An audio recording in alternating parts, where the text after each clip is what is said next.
እውነት ለመናገር በጣም አስከፍቻታለሁ በጣምም በድያታለሁ መችስ ደስተኛ ልትሆንም አትችልም በዚህ ነገር እኔም ያሳለፍኩት ያለውት ስቃይና ያሳለፍኩት ያለውት ነገር ፈጣሪ በቃ ቅጣት እየቀጣኝ እንደሆነም አምኛለሁ ለማስተካከልም እሞክራለሁ ግን እሷን ደግሞ በጣም በድያታለሁ በነገር ላይ መደወልም መጠየቅም እፈልጋለሁ ግን ደግሞ የሷን ስሜት እፈራለሁ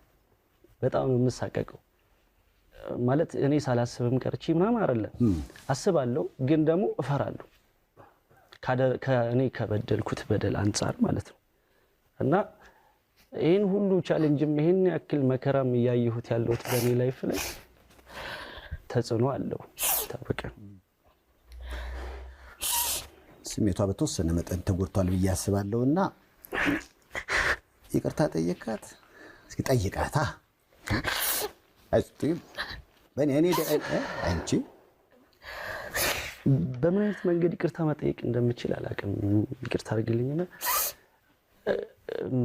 እኔ መሀል ቤት ነኝ አሁን ላይ እሷን እንጃኒ ምን ልበልህ ሲሻ አሁን ላይ ያርከው ነገሮች ሁሉ ለተፈጠረው ልጅ በመሃል ተፈጠረና አንተ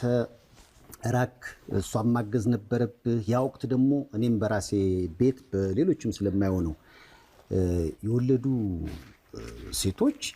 አጠገባቸው ባላቸው እንዲኖሩ ይፈልጋሉ ቢያጣም ቢነጣም ቢኖረው ዋናው የሱ መኖር ነው በገንዘብ የማይለካውና ያ ይመስለኛል ስሜቷን የጎዳው በጊዜው እና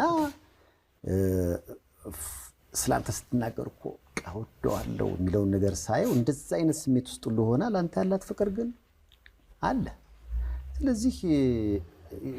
ሁላችንም ከሆነ ነገሮች እናጠፋለን ግን የበደሉን ሁሉ ይቅርታ እንደምንልም ስለምንገልጽ በጸሎታችን ቤትዬ አታሳፍረኝ ይቅርታ ጠይቃት ግድል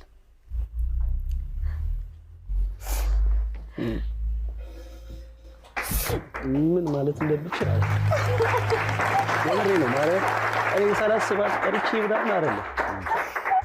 በጣም ነው የምወዳት እኔ ብዙ ነገር አሳልፌያለሁ እኔ በኔ ላይፍ ውስጥ ብዙ ነገር አሳልፌያለሁ